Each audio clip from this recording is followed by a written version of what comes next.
میں نے اپنے محلے کے ایک اسے پکوڑے سننے بیچنے کے والے بعد چاچا سے آپ کی پوچھا، آنکھوں میں آنسو اعظم چاچا کل میرے گھر میں افطاری اگر کوئی ہے، میرا 50 مکمل لوگ ہوں گے ویڈیو کو تقریباً، دیکھ رہا ہے تو پکوڑے اور سموسے چاہیے، پلیز اسے دھیان آپ سے کو میں سنیں کتنا ایڈوانس اور دے دوں؟ زیادہ سے زیادہ اعظم چاچا نے میری طرف دیکھا اور سوالیہ نظروں سے مسکرائے، بیٹا کتنے پیسے دے سکتے ہو؟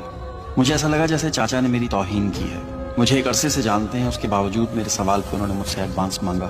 مجھے اپنی بے عزتی محسوس ہوئی، میں نے اصل قیمت سے زیادہ پیسے نکالے اور چاچا کے سامنے رکھ دیے۔ چاچا جی نے وہ پیسے اٹھائے، میرے ہاتھ میں تھماتے ہوئے کہا کہ وہ سامنے ایک بوڑھی عورت کھڑی ہے، سڑک پار کر کے یہ پیسے اس کو دے آؤ اور کل آ کے اپنے پکوڑے اور سموسے لے جانا۔ بیٹا تم نے میری پریشانی حل کر دی۔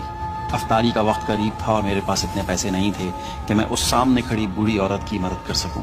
اب بیچاری چند دن سحری اور افطاری کی فکر سے آزاد ہو جائے گی۔ چاچا کی یہ بات سن کے میرے جسم میں ایک ٹھنڈی سی لہر دوڑ گئی۔ میں نے کہا چاچا وہ کون ہے آپ کی؟ چاچا جی نے غصے سے کہا وہ میری ماں ہے، میری بیٹی ہے اور میری بہن ہے۔ تم پیسے والے کیا جانو رشتے کیا ہوتے ہیں، جنہیں انسانیت کی پہچان ہی نہیں رہی انہیں رشتوں کا بھرم کیا پتا۔ وہ بوڑھی عورت سڑک کے اس پار پچھلے 3 گھنٹے سے کھڑی ہے، نہ وہ مانگ رہی ہے اور نہ ہی کوئی اسے دے رہا ہے۔ تم لوگ صرف بھوکا رہنے کو روزہ سمجھتے ہو اور پیٹ بھرے رشتہ داروں کو افطار کرا کر سمجھتے ہو کہ تم لوگوں نے ثواب کما لیا۔ اگر روزہ رکھ کر بھی یہ احساس نہیں جاگا تو یہ روزہ نہیں، صرف بھوک ہے، بھوک۔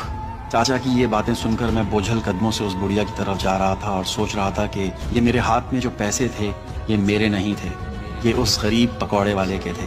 میرے پیسے تو پیٹ بھرے رشتہ داروں پر خرچ ہو رہے تھے اور چاچا جی کے پیسے اللہ کی رضا کو حاصل کرنے کے لیے جا رہے تھے۔